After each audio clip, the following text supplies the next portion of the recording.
Aksi nyata 1. Merdeka Belajar, platform Merdeka Belajar, menyebarkan pemahaman Merdeka Belajar. Assalamualaikum warahmatullahi wabarakatuh. Bapak dan Ibu hebat, perkenalkan saya Nismawati dari SMP Negeri 3 Palopo. Dalam aksi nyata ini saya akan berbagi pengalaman dan memaparkan pemahaman saya mengenai Merdeka Belajar dengan tujuan memahami peran guru Merdeka Belajar menurut Ki Hajar Dewantara. Ada 5 modul dalam topik menyebarkan pemahaman Merdeka Belajar. Modul 1, mengenal dan memahami diri sebagai pendidik. Modul 2, mendidik dan mengajar. Modul 3, mendampingi murid dengan utuh dan menyeluruh. Modul 4, mendidik dan melatih kecerdasan budi pekerti. Dan modul 5, pendidikan yang mengantarkan keselamatan dan kebahagiaan. Baik, mari kita mulai dari modul pertama, mengenali dan memahami diri sebagai pendidik. Di modul 1 ini ada 3 hal yang akan kita bahas, yaitu A. Mengenali diri dan peran sebagai pendidik. Pendidik adalah orang dewasa yang bertanggung jawab memberikan pertolongan kepada anak didik dalam perkembangan baik jasmani maupun rohaninya. Sementara menurut Ki Hajar Dewantara, pendidikan adalah memberi tuntunan terhadap segala kekuatan kodrat yang dimiliki anak, agar ia mampu mencapai keselamatan dan kebahagiaan yang setinggi-tingginya, baik sebagai seorang manusia maupun sebagai anggota masyarakat. Jika dianalogikan, pendidik ibarat petani dan anak didik adalah padi. Baik buruknya pertumbuhan padi tergantung cara petani memelihara tanaman padi mereka. Memberinya pupuk adalah salah satu cara padi tersebut dapat tumbuh dengan baik. Begitu juga dengan anak didik. Baik buruknya tumbuh kembang mereka tergantung cara pendidik menuntunnya. Kita tidak bisa membuat padi menjadi jagung. Seperti halnya anak didik, si A tidak akan bisa menjadi seperti si B, sehingga kita hanya bisa menuntun mereka sesuai kodrat mereka dengan cara berbeda. Tentunya sesuai dengan nilai-nilai kemanusiaan agar kelak terbentuk profil pelajar Pancasila yang diimpikan. B. Prinsip kepemimpinan sebagai seorang guru. Ingarso sung telado. Seorang guru harus mampu menjadi teladan bagi siswanya, baik sikap maupun pola pikirnya. Dengan demikian, guru haruslah terlebih dahulu mempersiapkan diri menjadi pribadi yang mampu menjadi sosok panutan yang akan dicontoh oleh anak didiknya.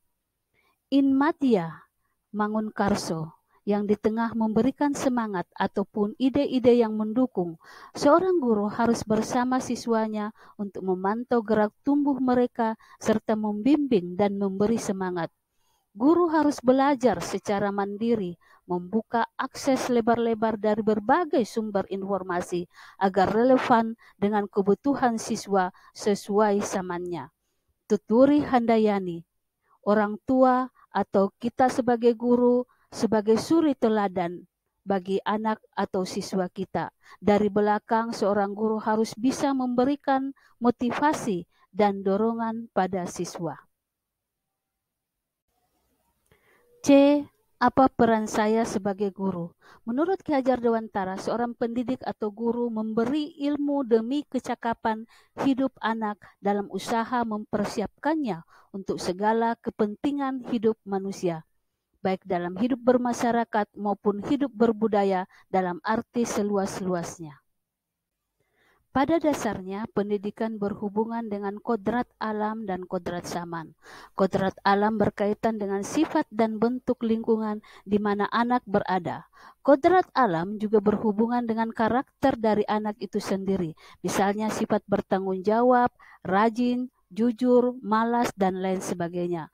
Kodrat zaman dapat diartikan sebagai perubahan yang terjadi dari waktu ke waktu sehingga guru harus membekali keterampilan kepada siswa sesuai zamannya agar mereka mampu hidup, berkarya, dan menyesuaikan diri. Peranan seorang pendidik sangat besar.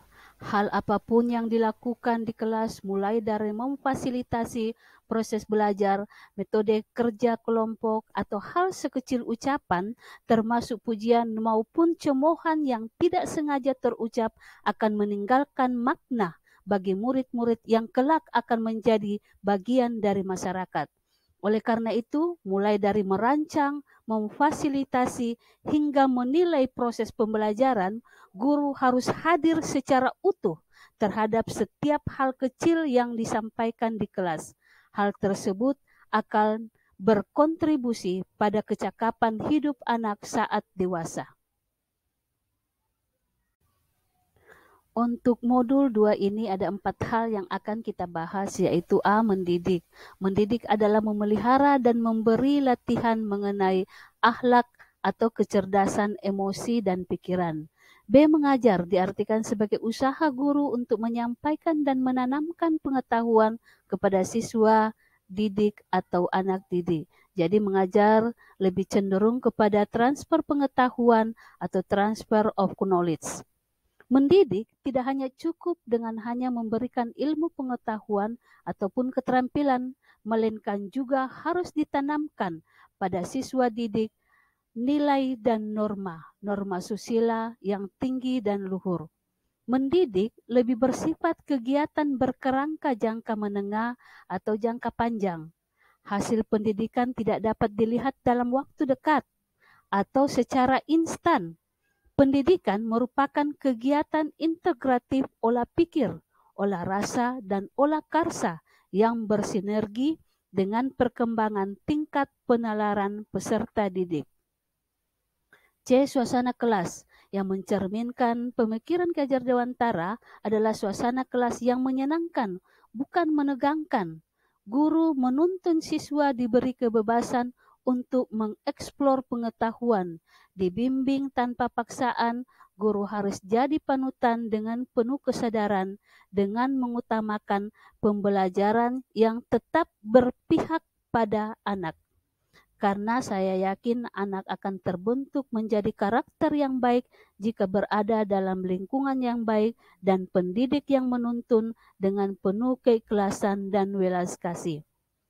D. Penerapan sistem Among. Pembelajaran dengan sistem Among, dengan ikhlas tanpa pamrih, mengabdi pada anak, berserah diri demi kemerdekaan lahir dan batin, kasih sepenuh hati, dan berdasarkan asas kekeluargaan juga sangat perlu dilakukan agar proses pembelajaran di kelas lebih akrab dan menyenangkan.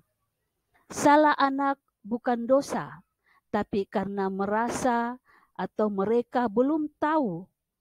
Anak bebas mencari tahu, dan yang terpenting anggaplah anak didik seperti anak kandung sendiri. Modul 3 mendampingi murid dengan utuh dan menyeluruh. Ada 2 pembahasan kita pada modul ini, yaitu A. Ki Hajar Dewantara mengingatkan bahwa pengaruh-pengaruh dari luar hendaknya tetap dipilah, mana yang sesuai dengan kearifan lokal, sosial, budaya Indonesia. Karena setiap anak sudah membawa sifat atau karakternya masing-masing. Jadi sebagai guru, kita tidak bisa menghapus sifat dasar tadi. Yang bisa dilakukan adalah menunjukkan dan membimbing mereka agar muncul sifat-sifat baiknya, sehingga menutupi atau mengaburkan sifat-sifat jeleknya. Di samping itu, penanaman budaya kearifan lokal yang logis dapat membantu murid menjadi bijak dalam kehidupannya. Jika kita dapat memegang kuat kearifan lokal budaya Indonesia, kita juga akan mampu merespon pengaruh-pengaruh luar dengan bijak, sehingga adopsi muatan dan konten pengetahuan akan sejalan dengan nilai-nilai kemanusiaan dan konteks sosial budaya yang ada di Indonesia. B. Menuntun murid mencapai kekuatan-kekuatan kodratnya sesuai dengan alam dan zaman, menggunakan asas trikon, yaitu continue, convergent, and concentris. Continue pendidik menuntun murid dengan cara perencanaan dan pengembangan secara berkesinambungan menyatu dengan alam masyarakat Indonesia untuk mewariskan peradaban. Konvergen pendidik menuntun murid dengan pemikiran terbuka terhadap segala sumber belajar, mengambil praktek-praktek baik dan kebudayaan lain dan menjadikan kebudayaan kita bagian dari alam universal. Konsentris pendidik menuntun murid dengan berdasarkan kepribadian karakter dan budaya kita sendiri sebagai pusatnya. Asas trikon ini diyakini mampu menghadapi derasnya arus perubahan kodratnya seperti abad ke-21 secara global.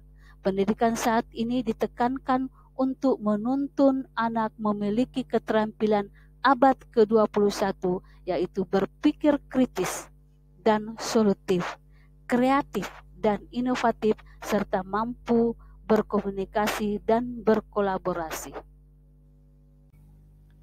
Modul 4, mendidik dan melatih kecerdasan budi pekerti. Di modul ini kita akan membahas dua konsep Ki Hajar Dewantara tentang budi pekerti, yaitu A. Konsep Ki Hajar Dewantara tentang budi pekerti, jangan menyeragamkan hal-hal yang tidak perlu atau tidak bisa diseragamkan. Perbedaan bakat dan keadaan hidup anak di masyarakat yang satu dengan yang lain harus menjadi perhatian dan diakomodasi.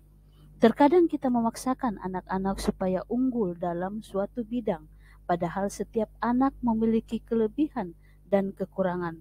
Ada anak yang unggul dalam matematika tetapi kurang dalam olahraga atau seni. Ada juga anak yang unggul dalam bidang seni tetapi lemah dalam bidang eksakta. Kondisi tersebut harus disadari dan diperhatikan oleh semua pihak, termasuk kita guru sebagai seorang pendidik, sehingga setiap anak bisa berkembang dan terakomodasi sesuai dengan bakatnya. B. Budi pekerti atau watak atau karakter merupakan perpaduan antara gerak, pikiran, perasaan, dan kehendak atau kemauan sehingga menimbulkan tenaga. Budi pekerti juga dapat diartikan sebagai perpaduan antara cipta, kognitif, karsa, afektif, sehingga menciptakan karya psikomotor. Pendidikan itu harus holistik dan seimbang yang akan membawa anak pada kebijaksanaan. Pembinaan budi pekerti dapat dilaksanakan melalui berbagai program meliputi kegiatan rutin di sekolah, kegiatan pembiasaan, kegiatan spontan, kegiatan keteladanan, dan kegiatan terprogram berdasarkan asas trikon, dan harus dilakukan secara maksimal dan berkelanjutan untuk menuju satu titik, yaitu profil pelajar Pancasila. Kegiatan tersebut antara lain pendidikan kecakapan hidup, penanaman nilai karakter seperti berdoa sebelum pembelajaran dimulai, masuk kelas tepat waktu, membersihkan kelas atau lingkungan sekolah secara rutin, disiplin dalam berpakaian, berani mengemukakan pendapat, melakukan sholat duha berjamaah, zikir bersama, sehingga budaya lokal daerah akan tercapai dengan maksimal. Modul 5, pendidikan yang mengantarkan keselamatan dan kebahagiaan. Di modul ini kita mempelajari 3 bagian, yaitu A. Perspektif pendidik tidak selalu sama dengan perspektif siswa. Tidak jarang siswa merasakan kebalikan dari apa yang dirasakan oleh guru. Ketika guru merasa cocok dengan metode ceramah, maka ada siswa yang merasa bosan dan kurang tertarik. Guru tidak boleh membatasi sumber belajar yang digunakan oleh siswa, karena jika dibatasi atau ditentukan, maka siswa merasa terkekang bahkan ketakutan. Hal ini seperti inilah yang tidak memerdekakan siswa. B. Memberikan pemahaman tentang fungsi dan kegunaan materi pelajaran dalam kehidupan. Agar dapat menciptakan pendidikan yang mengantarkan keselamatan dan kebahagiaan pada siswa, sebagai pendidik sebaiknya tidak hanya memberikan informasi atau pengetahuan tentang materi yang diajarkan saja, namun juga dapat dengan memberikan pemahaman kepada murid dan melihat dari sudut pandang murid. Oleh karena itu, dalam menilai perspektif murid, pendidik sebaiknya menggunakan instrumen yang melibatkan murid untuk merefleksikan pemahaman dan pengalaman belajarnya. Pendidikan akan berjalan dengan baik jika setiap pendidik memiliki pemahaman bahwa pendidikan hanyalah sebagai tuntunan bagi murid agar selamat dan bahagia sesuai dengan kodratnya. C. Peran guru agar siswa memiliki karakter sesuai dengan karakter khas bangsa Indonesia. Karakter yang dimiliki siswa sangat beragam, sesuai dengan lingkungan yang mendidiknya sejak kecil. Maka, bagaimana caranya agar karakter yang dimiliki siswa mampu membawa kemanfaatan besar bagi masyarakat dan bangsanya kelak? Peran guru adalah jawabannya, agar siswa memiliki karakter sesuai dengan karakter khas bangsa Indonesia yang didasarkan atas kodrat sebagai makhluk sosial. Gotong royong merupakan karakter penting yang dapat ditemukan siswa lewat pengalaman belajarnya. Nah, Bapak dan Ibu hebat, saya mengharapkan umpan balik dari Bapak dan Ibu hebat dengan mengisi kolom yang ada di deskripsi di bawah ini, atau bisa juga Bapak dan Ibu hebat mengisi di kolom komentar dengan menulis apa yang Bapak dan Ibu hebat pikirkan dan langkah kecil apa yang akan dilakukan setelah memahami pemahaman Merdeka Belajar tersebut. Sekian dari saya. Wassalamualaikum warahmatullahi wabarakatuh.